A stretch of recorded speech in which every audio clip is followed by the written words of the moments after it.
Al frente, más allá de la bahía, se extienden los nuevos territorios hasta la barra negra que cierra el horizonte, la China comunista. Está presente hasta en la ciudad por el discreto control que ejerce sobre todos los sindicatos y la tienda espectacular que acaba de abrir. La China roja vende lo que produce. Pocas cosas, pero cada una significa, esto queda conquistado. En último plano, la bomba atómica. En el primero, la sonrisa espartana de las vendedoras. Hasta los juguetes son austeros y la panoplia de la perfecta ama de casa comunista parece una ofrenda ante los retratos de Mao y de la Gran Marcha. Nos acercamos paso a paso a la escalinata. Lo miro, él mira al frente. Extraordinaria fuerza de la alusión. Sé que volverá a actuar. Sobre la juventud, sobre el ejército, ningún hombre habrá conmovido la historia tan profundamente como él desde Lenin. La Gran Marcha lo describe mejor que cualquier rasgo personal y su decisión será brutal y encarnizada. Aún vacila y hay algo de épico en esta vacilación cuyo objeto ignoro. Ha querido rehacer a China y la ha rehecho, pero también quiere la revolución ininterrumpida con la misma firmeza y para eso no puede prescindir de la juventud. Pienso en Trotsky, pero la revolución permanente se refería a otro contexto y no conocía a Trotsky sino después de la derrota. La obsesión de ese hombre que camina lentamente a mi lado es algo más que la revolución ininterrumpida. Es un pensamiento gigantesco del cual no hemos hablado. Los subdesarrollados son mucho más numerosos que los países de Occidente y la lucha empezó cuando las colonias se convirtieron en naciones. Sabe que no verá la revolución planetaria. Las naciones subdesarrolladas están en la misma situación que el proletariado en 1848, pero habrá un Marx y él mismo ante todo, un Lenin. Se hacen muchas cosas en un siglo. No se trata de la unión de un determinado proletariado exterior con un proletariado interior, de la unión de la India con los laboristas, de Argelia con los comunistas franceses. Se trata de los inmensos espacios de la desdicha contra el pequeño cabo europeo, contra la odiosa Norteamérica. Los proletariados se unirán a los capitalismos, como en Rusia, como en los Estados Unidos, pero hay un país consagrado a la venganza y a la justicia, un país que no depondrá las armas, que no depondrá el espíritu antes del enfrentamiento planetario. 300 años de energía europea ya empiezan a esfumarse, la era china empieza. Estoy solo, repite Mao y ríe súbitamente. En fin, con algunos amigos lejanos, salude usted de mi parte al general de Gaulle. En cuanto a ellos, se refiere a los rusos, la revolución, en el fondo, no les interesa. Esto es lo que cuenta André Malraux en sus antimemorias. André Malraux, uno de los grandes testigos del siglo XX, y lo hace refiriéndose a la visita que tuvo con China, mucha cercanía tuvo con la Revolución China y su encuentro con Mao. Lo pongo como introducción para introducir el tema de hoy, que va a ser fundamental por todos los alcances estratégicos que para entender el mundo contemporáneo tiene China hoy. Vamos a hablar sobre las relaciones China-México con el director del centro, con el coordinador del Centro de Estudios China-México. Quédese con nosotros, esto es Plaza de Armas.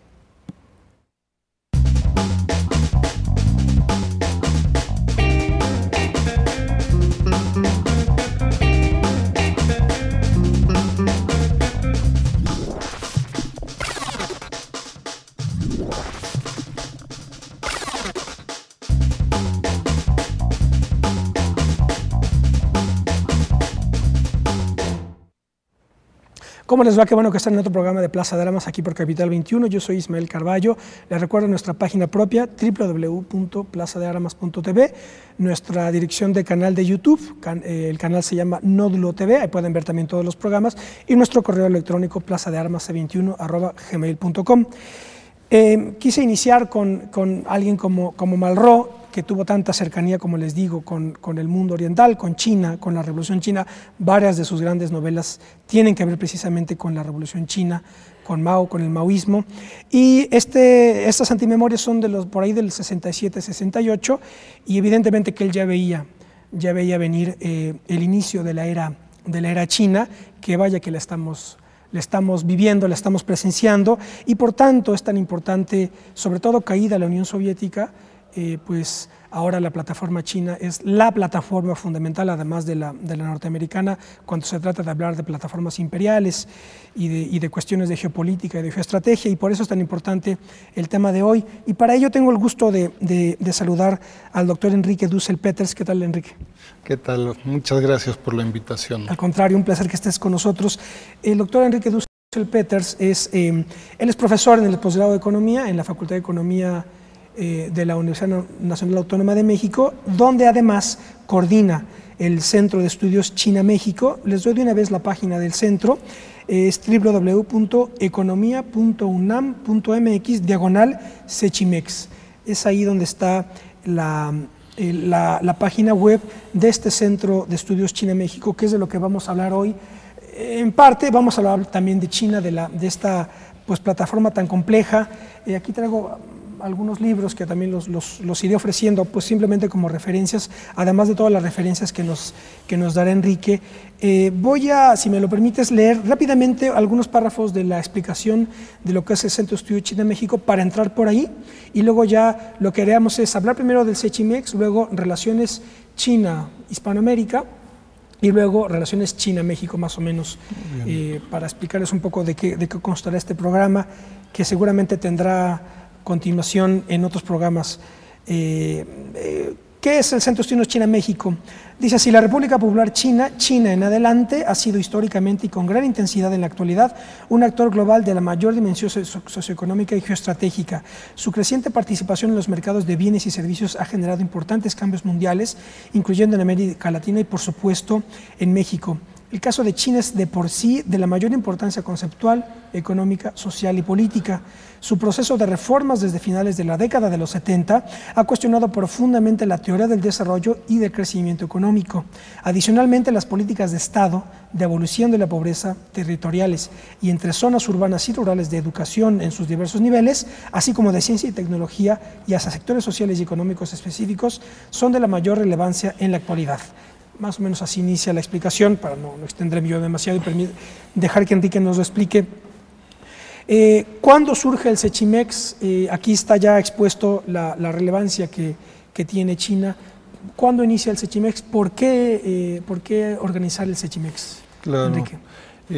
Mira, en términos formales, el Sechimex inicia en mayo del 2006. Somos parte de la Facultad de Economía de la UNAM y yo te diría que por lo menos 5 años antes, ya desde finales de los 90, inicios de los 2000, con un grupo de colegas, también empresarios, funcionarios en México, empezamos a percibir la creciente relevancia, presencia de China en todos estos ámbitos que tú señalas, ¿no? Tal vez 2 o 3 aspectos generales antes de entrar a detalles de los objetivos y actividades que realizamos en el centro. Yo te diría, el interés del Sechimex es no ser sinólogos, sino que tratar de comprender a China desde una perspectiva latinoamericana y mexicana. Y eso es relevante, porque uno puede, en fin, realizar un muy buen estudio de China, siendo chino, desde la Universidad de Pekín y millones de investigadores que existen en China, o por cierto, en Berlín o en Nueva York o en cualquier otro lugar, y uno llega a conclusiones diferentes. Nosotros tratamos de destacar la perspectiva latinoamericana, con todas sus limitaciones, con sus pros y contras, ¿no? Otro aspecto relevante es que tratamos de partir de la China y su relación con México, con América Latina, en el 2012. ¿No? Es decir, nos interesan temas económicos, políticos, estadísticos, históricos también, pero partiendo del 2012, ¿no? Es decir, no necesariamente partimos de la vieja historia para no llegar a la actualidad. Entonces ahí estamos buscando un diálogo. Tercer punto relevante, un diálogo, yo te diría, con las instituciones públicas, privadas, académicas, en México y en China. Es decir, yo diría los expertos, la gente que está interesada sobre estos temas en el COMSE, en organismos empresariales mexicanos y chinos, pero también en el ITAM, en el ITEC, en el Tecnológico Monterrey, en el Colegio de México, pero también el de la Frontera Norte y la Universidad de Guadalajara, por decirte algunos. Estamos íntegramente discutiendo, debatiendo con muchas diferencias, pero yo te diría un diálogo respetuoso y yo diría un diálogo respetuoso, crítico y constructivo, es decir, incluso con el sector público, con el gobierno del Distrito Federal, con relaciones exteriores, con economía, etcétera. Muchas veces llegamos a la conclusión de que tenemos conclusiones, propuestas de política política diferentes, pero eso no nos hace imposible sentarnos en una mesa y buscar sumar experiencias, ¿no? La UNAM en ese sentido y este centro que radica en la Facultad de Economía es un fantástico lugar para crear conocimiento. Lo que hoy otro punto de partida de nuestro centro es que no obstante el boom de información en los últimos 2, 3 años, el último lustro, somos profundamente ignorantes sobre China, ¿no? Es decir, no nos hemos preparado con instituciones en el sector público, académico, privado, entre otros. No nos hemos preparado adecuadamente ante esta rápida relación con China en múltiples sectores, ¿no? En el científico, en el cultural. Hay muchísimas necesidades y demandas, ¿no? Del propio chino, de la propia lengua china, ¿no? Del chino mandarín, entre otros, ¿no? Entonces, ¿A qué crees que obedece que no se había prestado la debida atención? Mira, yo te diría que para que existiera un vacío que tuvo que haber sido cubierto por el Sechimex. Mira, en los 80s y la primera parte de los 90s, yo creo que México se concentró extremadamente en América del Norte, ¿no? Estamos en todas estas discusiones a favor y en contra del Tratado de Libre Comercio con Estados Unidos, donde por cierto tampoco existe demasiado expertise a detalle, yo diría, en México sobre Estados Unidos, sobre los detalles de cómo funciona el sistema político, comercial, etcétera. Pero eso es otra discusión. Sí, no, tiene mucha razón que a veces la animadversión que puede producir desde ciertos lugares te lleva a desconocer por completo lo que está ocurriendo y es un grave error, ¿no? Pero en el caso concreto, digo, de 80s, 90s y yo diría al 2012, seguimos muy enfrascados en una incorrecta y errónea idea de que el 90% del comercio de México se realiza con Estados Unidos y por eso hay que concentrarse en Estados Unidos. Eso incluso es falso, ¿no? Es decir, la participación del comercio con Estados Unidos ha caído dramáticamente, ¿no? ¿Y por qué? Bueno, por China, ¿no? Entonces, pero más allá de ese detalle, yo te diría, una de las conclusiones del trabajo que venimos haciendo con mucho detalle con el legislativo en México y con presidencia, con entidades federativas, con el gobierno, el Distrito Federal, uno de los resultados es que no hemos logrado al día de hoy invertir con la justicia que requiere el caso de China, no hemos logrado invertir en instituciones, ¿no? Ni en una embajada de México en China, ni en instituciones académicas, ni en gremios o organismos privados, uno diría en instituciones de corto, mediano y de largo plazo, ¿no? Para darte una idea, y lo podremos abordar un poco más tarde, pero aprender chino hoy en día cuesta a nivel privado, individual, e institucional, es decir, requiero meterme a aprender chino mandarín 3 años para hablar medianamente, ¿no? Eso paralelo a una carrera que esté estudiando X, ¿no? Entonces, con esos puntos de partida se creó en el 2006 este centro de estudios que fue, por cierto, y sigue siendo de los primeros en América Latina y en México, ojo, como un centro de estudios sobre China. Nosotros no somos un centro de estudios de Asia Pacífico, de APEC, etcétera, sino que estrictamente sobre China. Mucha gente nos dice, oye, ¿por qué no estudian también a Japón o a la India? Digo, no nos damos abasto con China, imposible de incluir otro monstruo, otro gigante como la China, ¿no? Entonces, trabajamos con estudiantes de licenciatura, maestría, doctorado, pero yo diría crecientemente con contrapartes latinoamericanas y sobre todo chinas, ¿no? Teniendo el honor de estar en la UNAM, hemos logrado un grupo de convenios de cooperación efectivos y reales con publicaciones, con estudios comparados, con creciente intercambio de estudios chinos en la UNAM y becarios mexicanos y de la UNAM que van a China, de investigadores, etcétera. Es un campo muy rico, te imaginarás, 1.400 millones de chinos, 110, 113 millones de mexicanos, muy costoso, porque la verdad es que ante la falta de esta conciencia de que la relación con China apuesta por ser novedosa, porque en medio tenemos al Pacífico, porque estamos llenos de mitos, ¿no? Seguimos pensando que está en chino y te voy a pagar a lo chino, todos esos mitos, uno diría, no ayudan. Por cierto que también China tiene muchos mitos sobre América Latina y sobre México, ¿no? Entonces, dejando de lado todos estos mitos, todos estos cuentos chinos, etcétera, lo que requerimos es, en fin, gente, especialistas que se dediquen y que conozcan China y que nos dejemos, nosotros seríamos muy críticos de esta multiplicidad de diplomados de cómo hacer China, cómo hacer negocios en China en un fin de semana, y uno cree que con 2 horas de explicaciones ya uno va a exportar tortillas a China, ¿no? Parecería que un poco quizás siguiendo el esquema del sistema de Hegel del traslado del sentido de la historia que va del mundo asiático ¿verdad?, al Mediterráneo, luego el Atlántico, pareciera que ahora el destino del planeta va a decidirse en el Pacífico. Yo creo que, bueno, hay algunos que incluso hablan al menos del siglo chino, ¿no? Incluso no solo del Pacífico, ¿no? Claramente ha habido en los últimos 100 años, es más, en los últimos 25 años, ¿no? Uno diría una transformación y un viraje del eje del Atlántico al Pacífico. Las cosas no son excluyentes, no es de que el Atlántico ya no juegue un papel, pero claramente ya no es suficiente concentrarse exclusivamente en América del Norte, ¿no? Una concentración, uno diría, de las élites económicas y políticas en este país, solo en esa región, ha tenido un enorme costo cultural, político, económico, internacional para México, ¿no?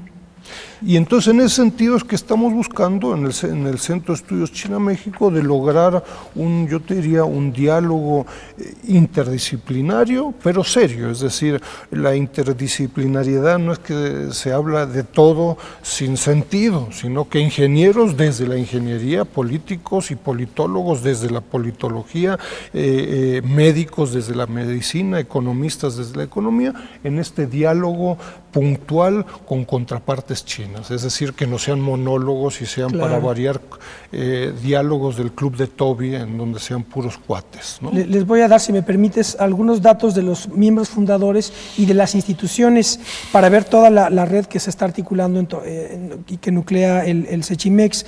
Está Jenny Acosta Trujillo del CELE de la UNAM, que es el Centro de Estudios de Lenguas Extranjeras de la UNAM. Y es actualmente la directora del Instituto Confucio de la UNAM, ¿no? Eso es. Ah, ¿que ese es el que está en el Centro Histórico? Correcto. Sí, exacto. Así ya es, la vi, querida amiga, y que está haciendo un enorme esfuerzo, ¿no? Está, por ejemplo, Jennifer Baer, del Departamento de Sociología de la Universidad de Yale, para mencionar Jorge Carrillo, director del Departamento de Estudios Sociales del COLEF, Colegio de la Frontera Norte, Enrique Dussel Peters, Cecilio García Limón, ex embajador de México en China, Juan González García, director del programa de estudios APEC, UCOL, Universidad de Colima, Rhys Jenkins de la Universidad de Sussex, por ejemplo, Won Ho Kim, director del Instituto Coreano de Política Económica Internacional. En fin, es toda una red de instituciones internacionales que soportan el centro. Sí, y que eso enriquece en el debate, ¿no? ¿Tienen líneas de trabajo fijas o se van abriendo conforme van apareciendo necesidades concretas? Mira, yo te diría, a ver, hay 4 o 5 ejes temáticos, sí, ¿no? Uno es el tema económico, le hace comercio e inversión, ¿no? En donde hay avances muy importantes en temas de la industria electrónica, de la cadena autopartes automotriz, de estadísticas, etcétera, con estudios ya muy puntuales, ¿no? No es China y México, sino que es, bueno, posibilidades de inversión en sectores, por qué sí, por qué no. Después está otro eje temático de las relaciones ya estrictamente políticas y diplomáticas, ¿no? Acuerdos de cooperación bilaterales o multilaterales en las Naciones Unidas, las reuniones en Cancún sobre temas de medio ambiente, en donde China juega un papel, como sabemos, cada vez de mayor relevancia, ¿no? Después, un tercer eje es el tema agrícola y de medio ambiente, de nuevo relación México-China y otros, ¿no? Es decir, China está invirtiendo en minería, China se está convirtiendo en un creciente importador de materias primas, de minerales, etcétera. Y un último eje temático es el de, yo diría, el tema de cultura y de escuelas e institutos de impartición del chino mandarín. Hay un boom en el mundo, en esta ciudad, en este país, de academias, escuelas, institutos Confucio, algunos un poco más formales y otros menos, ¿no? En donde hay un absoluto caos de lo que se imparte, cómo se imparte, con qué se imparte, cuánto cobran, etcétera, etcétera, ¿no? Entonces, yo te diría, son como 4 ejes que dependen también del tiempo, la disponibilidad, el interés de diferentes investigadores que construyen y constituyen equipos de trabajo, ¿no? Vamos a hacer un primer corte. Estamos conversando con Enrique Dussel Peters. Él es el coordinador del Centro de Estudios China México. Les voy a recordar la página electrónica www.economia.unam.mx/Sechimex. Esto es así porque el centro está incorporado a la Facultad de Economía de la UNAM. Vamos a hacer un corte y volvemos.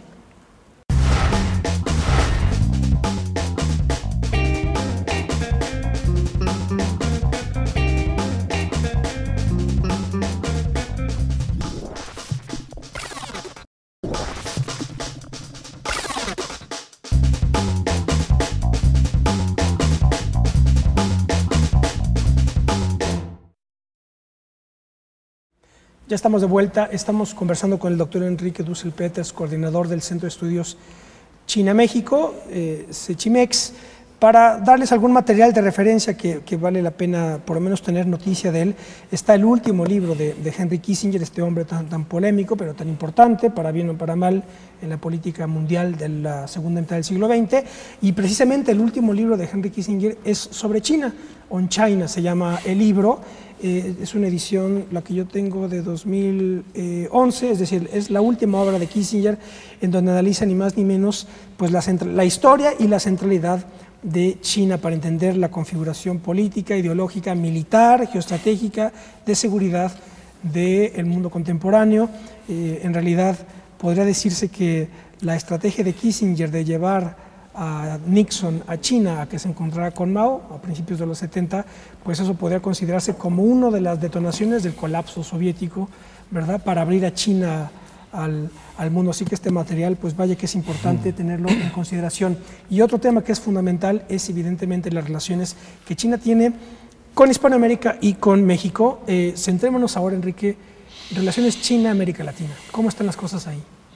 Mira, yo te diría es una relación A, muy reciente, y B, extremadamente dinámica, ¿no? Es decir, hace 10 años, todavía nosotros en el Sechimex y muchos en América Latina tenían que justificar por qué el tema de China. Digo, si el mundo es tan grande, en medio de un proceso de globalización, etcétera, uno puede estudiar 20 temas, ¿por qué China? Hoy en el 2012 ya no, ¿no? Entonces, yo te diría, si uno revisa estadísticas de comercio, inversión, intercambio cultural, etcétera, la relación era realmente secundaria y yo diría pasaba absolutamente desapercibida. Desde hace 5 años ya no. Entonces, uno se encuentra hoy en día, yo diría, con diferentes círculos de países, ¿no? Uno, yo te diría, está Cuba, con una vieja relación política, ideológica, y eso la hace una relación diferente a la de cualquier otro país de América Latina, ¿no? Con relevancia hoy en día, tú te encuentras hoy en día con miles de estudiantes cubanos en China y chinos en Cuba, por cierto, ¿no? Con autos, las famosas guaguas, pues son chinas, etcétera, etcétera. Chinas, muchas, no sé si el 100%, pero el 90% y muchos otros productos. Después tienes un segundo círculo, yo diría encabezado, liderado por Venezuela, pero en donde también está jugando un papel importante Bolivia, sobre todo Ecuador, tal vez en menor medida, en donde hay una gran cercanía política y en donde estos países además se han convertido en crecientemente muy importantes proveedores de materias primas, ¿no? Con una garantía no de mercado, no es de que el precio sube a tanto y te lo compro, baja tanto, no te lo compro, sino que como un proveedor estratégico de petróleo, y está a debate, pero se puede convertir Bolivia en un proveedor crítico de litio, que como sabemos es una materia prima crítica para las baterías, y las baterías van a ser el producto principal de los autos eléctricos, de camiones también.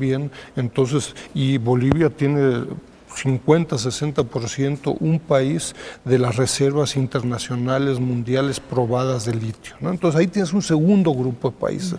Yo te diría un tercer país, un grupo de países, sobre todo Brasil y Argentina, con una cercanía no tan importante como Cuba y Venezuela, pero con un discurso y un acercamiento importante en términos de Mercosur, China, y un interés en temas concretos, ¿no? Un cuarto grupo de países, yo te diría, donde China está, de las cosas que destacan de China, su enorme capacidad de aprendizaje, ¿no?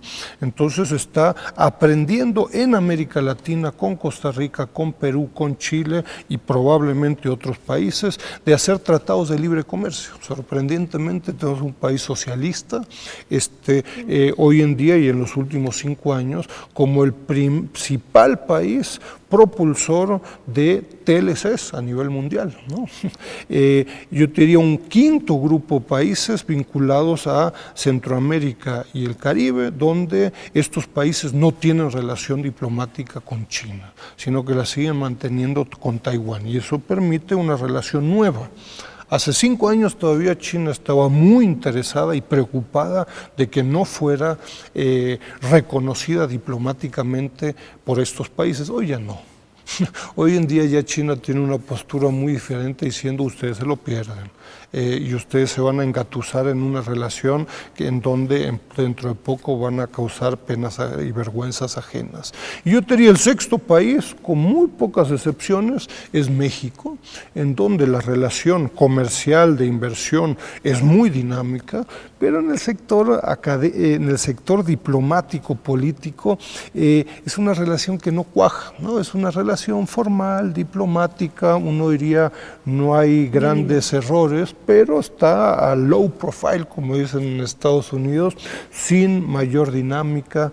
Somos socios estratégicos desde el 2003, pero esta estrategia no se revela en ningún evento, en hecho relevante, ¿no? Es decir, cuando explotó la crisis aviar del H1N1, pues las contrapartes en México se enteraron por la prensa, ¿no? Entonces uno dice, oye, ¿dónde queda lo estratégico entre estos socios, ¿no?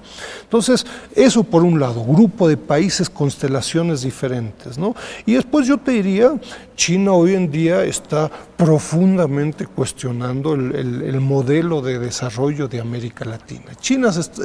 China está masivamente importando materias primas sin valor agregado, ¿no? Le hace cobre de Chile, minerales de Brasil, carne y soya de Argentina. México es un gran exportador, su principal producto es petróleo y cobre, y estamos como continente importando manufacturas, ¿no? Es decir, es una relación muy desigual en términos tecnológicos, en términos de desarrollo, de empleo, etcétera, ¿no? Y eso para América Latina trae viejas, nuevas discusiones con Raúl Prebisch de los 30, 40 y 50, y yo diría, para eso no se requiere un doctorado en ingeniería o en economía para plantear, oye, si yo le voy a exportar miles de toneladas de cobre en bruto sin ningún tipo de transformación, y voy a importar un auto que se llama Geely, Chery, SAIC, etcétera, que tiene un valor agregado muy superior, esta relación, como como continente me genera dificultades, es decir, no voy a poder desarrollarme como continente con base en la exportación de soya y un par de minerales, ¿no? Entonces, y China, yo te diría por último, como continente, claro, está aprendiendo en América Latina. China está haciendo masivas inversiones en América Latina de su sector público, es decir, los que invierten es el gobierno central, son las provincias, China son las ciudades. 90x% de las inversiones chinas en América Latina son del sector público y están aprendiendo, ¿no? Es decir, el proceso que el capital internacional, Estados Unidos, Alemania y otros hicieron a finales del siglo XIX, China lo está haciendo a inicios del siglo XXI. Entonces está aprendiendo de que son normas fitosanitarias, que son normas ecológicas, y entonces compran minas en Perú, en la Sierra del Perú, y se encuentran con movimientos sociales en contra de las inversiones chinas, de indígenas en algunos casos, en fin, empresas que en México, en Ciudad Obregón han invertido y se encuentran con movimientos empresariales en contra de la inversión china, otros casos muy positivos, ¿no? Entonces es un diálogo muy rápido, muy dinámico, muy intenso, muy complicado ante la poca preparación de ambas partes, China y latinoamericana, y yo diría con un altísimo grado de conflicto si no nos preparamos, ¿no? Es decir, todos estos mitos antichinos, ¿no? Permiten llegar muy rápidamente a racismos, a movimientos sociales, pero también empresariales, en contra de China, ¿no? China es el que no nos está permitiendo desarrollarme, el que me está robando empleos, el que me está... y ciertos países en América Latina, incluyendo México, tenemos una larga, muy triste historia de movimientos antichinos, ¿no? Entonces, yo me acuerdo, de hecho, que en el programa del Partido Liberal Mexicano de los Flores Magón, en el punto, no me acuerdo, el veintitantos, que tenía que ver con los extranjeros, decía prohibir la inmigración china. Porque en ese contexto estaba también construyendo los ferrocarriles en el norte del país y había una importante migración china, pero desde entonces... Eso es el caso de México, es particularmente conflictivo históricamente. Ahí hay colegas historiadores que han hecho excelentes trabajos históricos, podemos hablar brevemente enseguida si quieres, pero también en América Latina, en otros lugares de movimientos antichinos, ojo, en el siglo XIX, pero yo te diría al 2012, ¿no? En donde si uno va acá a División del Norte, uno se encuentra con losetas y productos diversos para la casa y la construcción, y donde dice no son chinos, ¿no?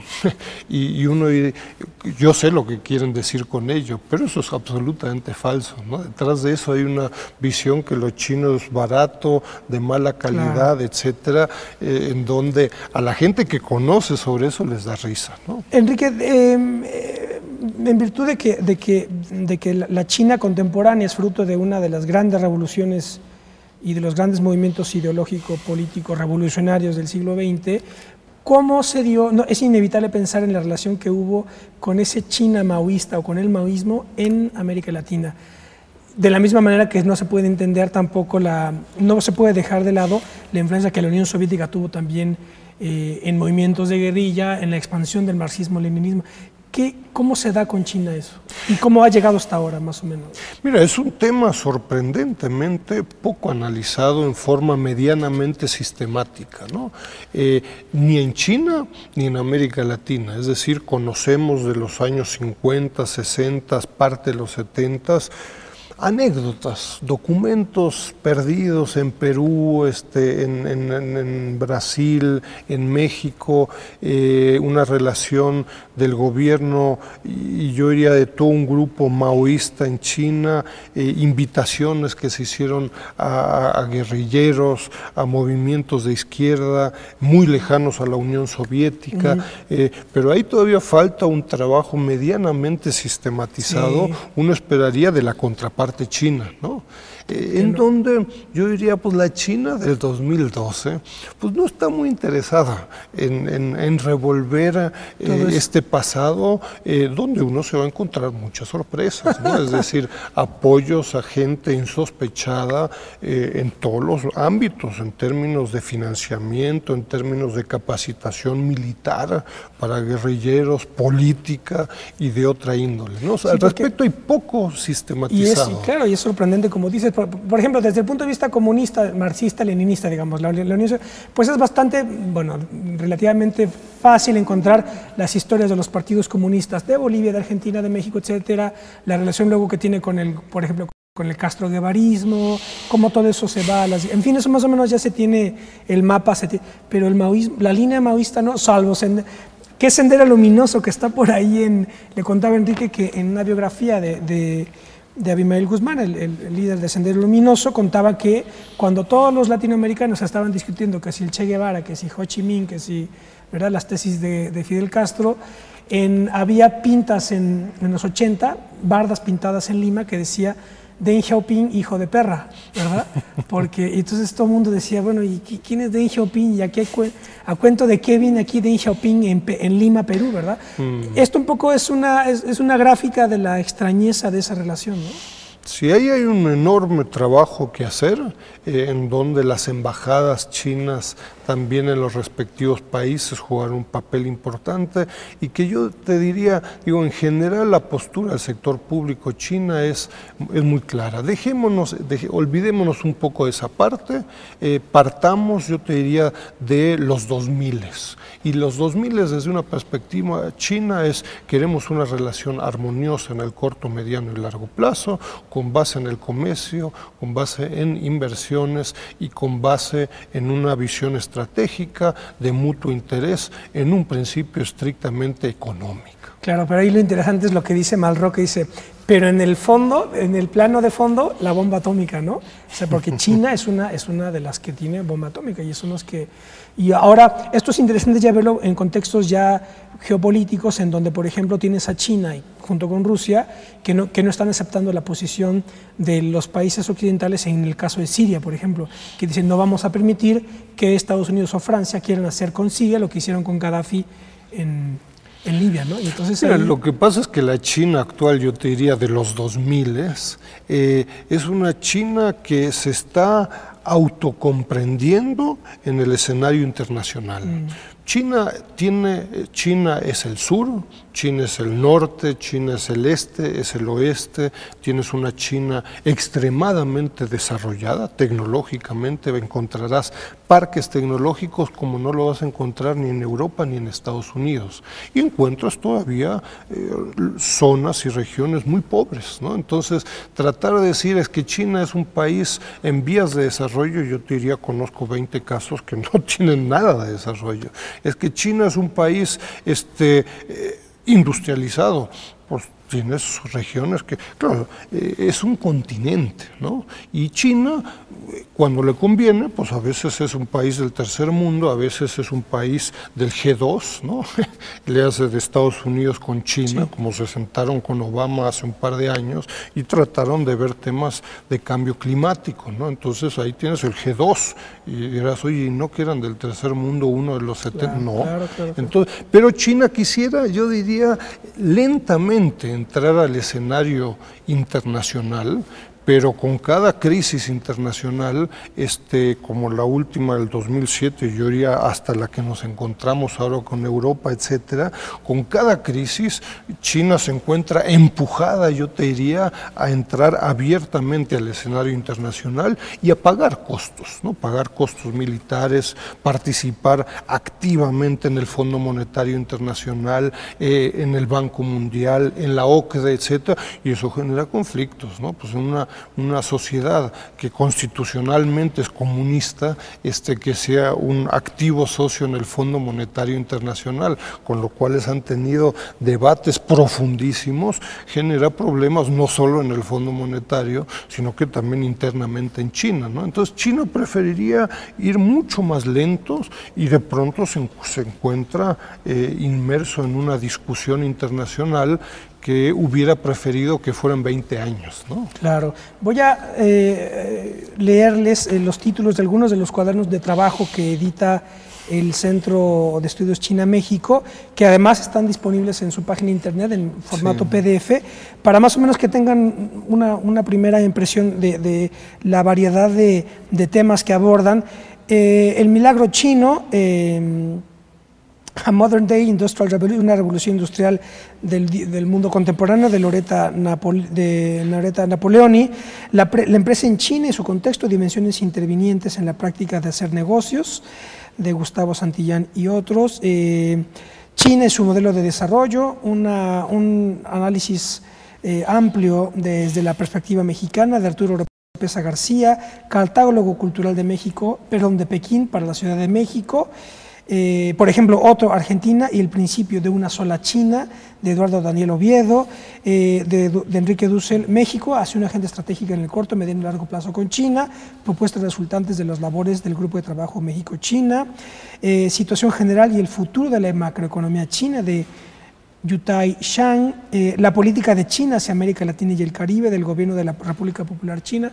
Es un trabajo oficial, digamos, del gobierno. El Ministerio de Relaciones Exteriores, ¿no? China-Cuba, Relaciones Económicas 1960-2010, de Julio Díaz Vázquez, interesantísimo debe estar, y todo esto disponible en PDF si entran a la página del centro. En fin, este es un poco toda la serie de temas que están analizando en estos cuadernos de trabajo editados por el SECHIMEX. Vamos a hacer un corte más y volvemos. Estamos hablando sobre China y las relaciones de China-México con Enrique Dussel-Peters, coordinador del Centro de Estudios China-México. Ya volvemos.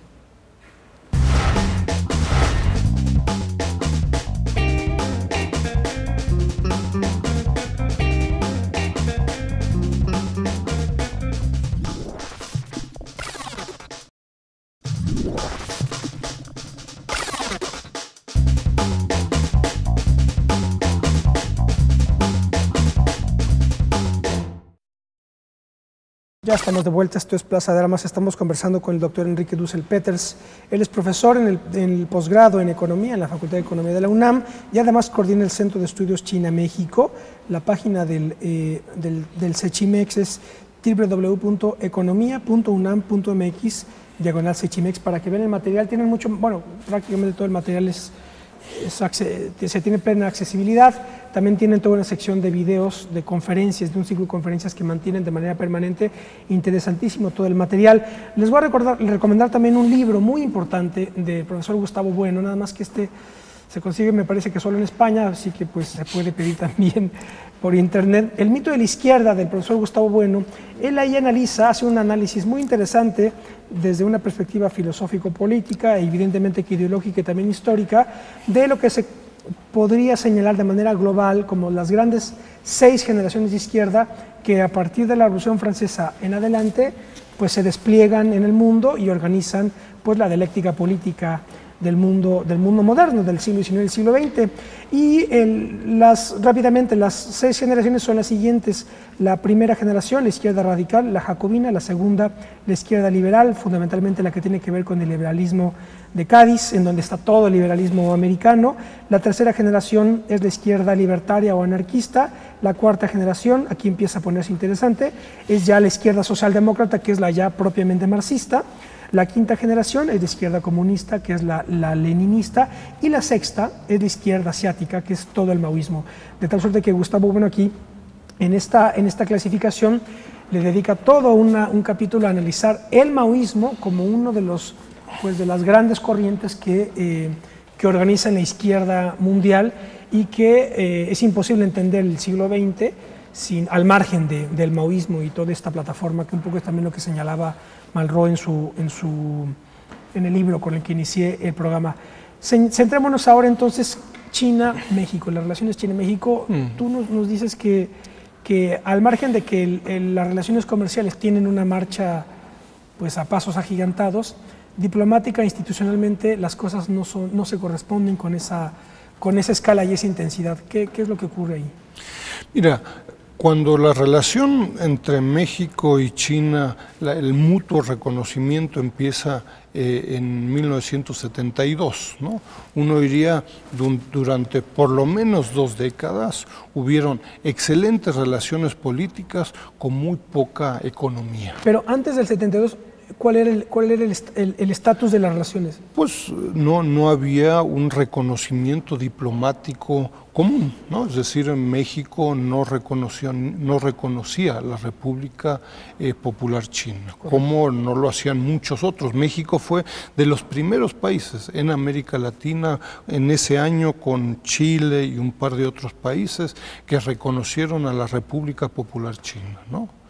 No antes, ¿no? Es bien interesante ese periodo 49-72. Entonces, después del reconocimiento, yo diría hasta los 90s, finales de los 90s, había y sobre todo en los 70s hubo un gran acercamiento político. La visita de Echeverría, el presidente Echeverría, fue muy importante y logró una profundidad en la relación estratégica entre estos dos, yo diría, estadistas, Mao Zedong y Echeverría, cada uno desde su perspectiva y con su agenda internacional, sin meterme a temas internos ni de Mao Zedong ni de Echeverría. Las contradicciones internas.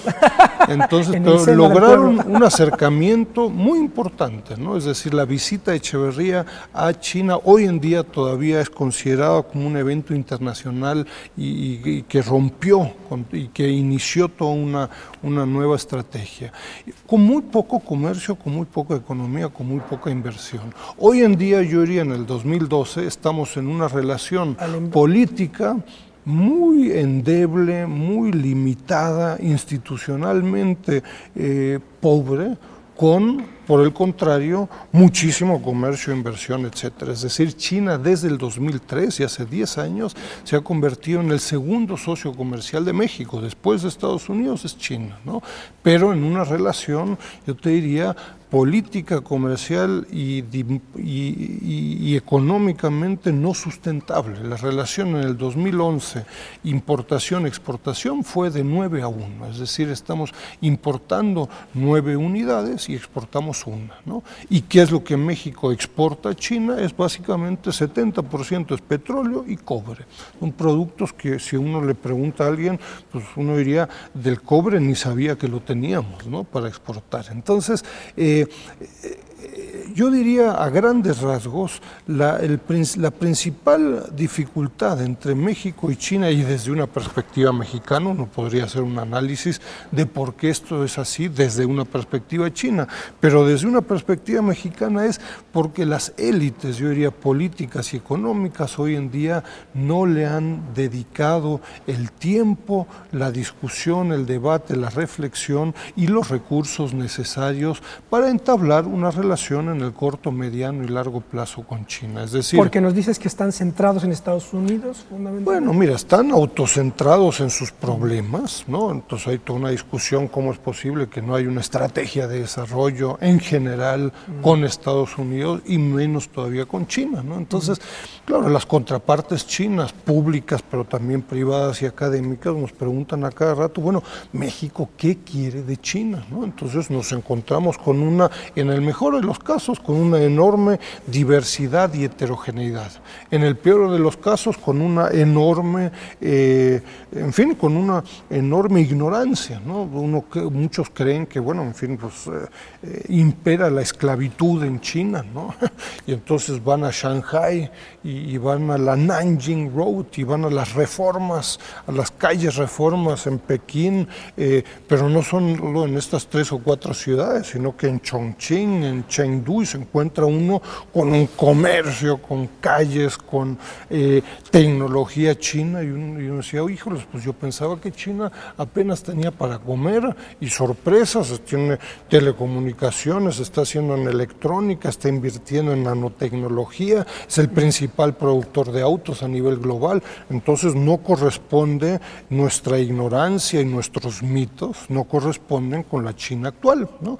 Y para sobrellevar esas dificultades dificultades y brechas, hay que invertir. Se requiere un mayor conocimiento institucional en el legislativo, en el ejecutivo, en la academia, en el sector privado, por un lado, ¿no? Y yo diría, claro, China, en China el sector público hoy en día es omnipresente, ¿no? Público en toda su complejidad, ¿no? Es decir, municipios, ciudades, provincias, gobierno central y muchas otras tejidos, ¿no? Entonces se requiere de una buena relación con el sector público si no quiere una buena relación con China. Y no puede ser, yo sin citar, pero en fin, cuando fue la crisis del H1N1 en el 2009, en México se dijeron palabras del más alto nivel político en este país muy fuertes en contra de China. China no se olvida, ¿no? Entonces tú no puedes decir en el 2009 de lo que te vas a morir y en el 2011, 2012, oye, por cierto, ¿qué te parece si entramos en una relación ahora sí efectivamente estratégica en el largo plazo? China te dice, oye, yo no te entiendo, acá hay una falta de coherencia básica, ¿no? Entonces, hay una multiplicidad de temas en el Sechimex, en múltiples seminarios, publicaciones con el Senado, con la Cámara de Diputados. ¿Están trabajando? Estamos trabajando, yo te diría, en toda una agenda en el corto, mediano y largo plazo, en temas tan importantes como el turismo. China, imagínate, con una población de 1.400 millones de habitantes, con que el 5% de China salga de viaje, estamos hablando de 70 millones de habitantes, ¿no? Además, con un enorme potencial. China tiene una gran cercanía, curiosidad, interés cultural, por ejemplo, sobre la cultura maya, ¿no? Entonces es algo que les genera mucha curiosidad. Entonces yo te diría el tema del turismo, por decir, uno de 20 tiene un enorme potencial absolutamente desaprovechado, ¿no? Es decir, el visado de México en China es un problema, ¿no? Entonces seguimos con la idea de que todo chino que quiere venir a México, en realidad lo que quiere es irse a Estados Unidos, ¿no? Seguimos con carísimos viajes, en donde una empresa mexicana es la única que ofrece un viaje China, un vuelo directo México-China que te cuesta $3,000, $3,500, ¿no? Con eso desde China viajas por toda Asia y te sobra, ¿no? Entonces hay 10 temas, no hay una persona en el aeropuerto de la Ciudad de México que hable chino, ¿no? Entonces, ¿quieres atraer turismo chino? Requieres visas, si no, no vienen, requieres un vuelo, si no, no vienen, requieres infraestructura turística, etcétera, y eso no lo estamos haciendo, ¿no? Entonces nos quedamos en el mito de que vamos a traer a millones de chinos y nos van a sacar de pobres, ¿no? Pero no trabajamos en visas, no trabajamos en todos estos temas, ¿no? Y como esto podría indicarte 20 temas de estadísticas a infraestructura de puertos, cada vez estamos haciendo más comercio, transacciones con Asia y con China y no tenemos puertos. Manzanillo está trabajando al 120% y no estamos generando puertos adecuados en México, en el Pacífico, y si hoy tomamos la decisión, eso va a tener efectos en 5 años si nos va bien. Entonces, tomando la decisión hoy. Entonces tenemos 20 temas donde estamos y no estamos tomando decisiones como país, en todos los sectores, en el sector académico, en el sector privado, en el sector público. Y ojo, China lo está haciendo con otros países, lo está haciendo con Costa Rica, lo está haciendo... que en Costa Rica hay más inversión china que en México, ¿es correcto? Sí, digo, Costa Rica es un país hermoso, etcétera, no se trata de ponerlo mejor o peor, claro. Pero China y Costa Rica tomaron la decisión de no solo Costa Rica el primer país centroamericano de reconocer diplomáticamente la República Popular China, sino que también de firmar un tratado de libre comercio, un país de 5 millones de habitantes con otros 1.400 millones de habitantes, y en donde han entrado en una relación cultural. China pagó uno diría, por el Estadio Azteca de Costa Rica, lo puso China como simbólicamente para decir, este es el regalo de la República China ante esta nueva relación, y el que no entra en esta relación pues no tendrá estos beneficios, ¿no? Entonces, simplemente para decir, China está haciendo esta relación con Cuba, con Bolivia, con Argentina, con Ecuador, y en el caso de México, la pregunta es, oye, ¿y por qué China no invierte en México? ¿Por qué México invierte tan poco en China? ¿Por qué las relaciones son tan tensas? ¿Por qué no van mucho más allá de lo que lo son? Ojo, para nuestro segundo socio comercial. ¿Por qué tenemos tantas tensiones, como lo reconoce el embajador chino en México? Es una relación tensa, ¿no? ¿Por qué las cosas no son más normales en términos de información estadística y de estos 20 temas, ¿no? Entonces ahí hay un problema serio entre los dos países, donde no estamos invirtiendo. Ojo, esto se puede hacer, estamos perdiendo tiempo, pero donde tenemos que invertir yo te diría como México, anteayer, ¿no? Es decir, en instituciones educativas, en el legislativo, en la Cámara de Diputados, que hubiera una comisión, un grupo de diputados que tuviera un mediano conocimiento de lo que se requiere. No hay en la Cámara de Diputados personas, partidos, grupos de diputados. Acá los partidos es lo de menos, ¿no? No hay en ningún partido, yo te diría, con pocas excepciones personales, gente con expertise sobre el tema de China. Y con interés, digamos, todo está, digamos, todo se mete en el saco de la PEC o en bloque de Asia-Pacífico, ¿será? Y se ha comercializado en extremo. La relación comercial es difícil, hay problemas con autos, con importaciones ilegales, con que no logramos exportar a China, etcétera.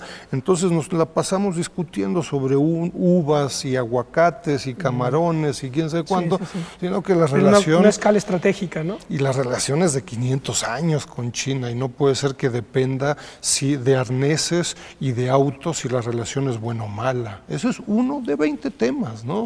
El otro tema es cultural, de intercambio educativo, político, en el ámbito multilateral en las Naciones Unidas, etcétera, ¿no? Entonces falta una agenda en el corto, mediano y largo plazo, que es urgentísima, ¿no? Porque China va a seguir haciendo lo que sabe hacer, con México o sin México. Enrique, muchísimas gracias, muy interesante la charla. Un placer. Muchísimas bueno, gracias. Pues espero que haya sido también para ustedes interesante. Les voy a recordar la página rápidamente del Centro de Estudios China-México, www.economia.unam.mx/Sechimex. También la página de Enrique Dussel, www.dusselpeters.com, para que entren, comiencen a interesarse, si no lo han hecho aún, de todo lo que tiene que ver con China. Y bueno, esta es una iniciativa importantísima, pionera, al parecer, según los que nos cuenta Enrique, del estudio de China en lo que parece ser, por lo menos durante varias décadas, la era china o la era del Pacífico. Nos vemos la próxima. Hasta pronto.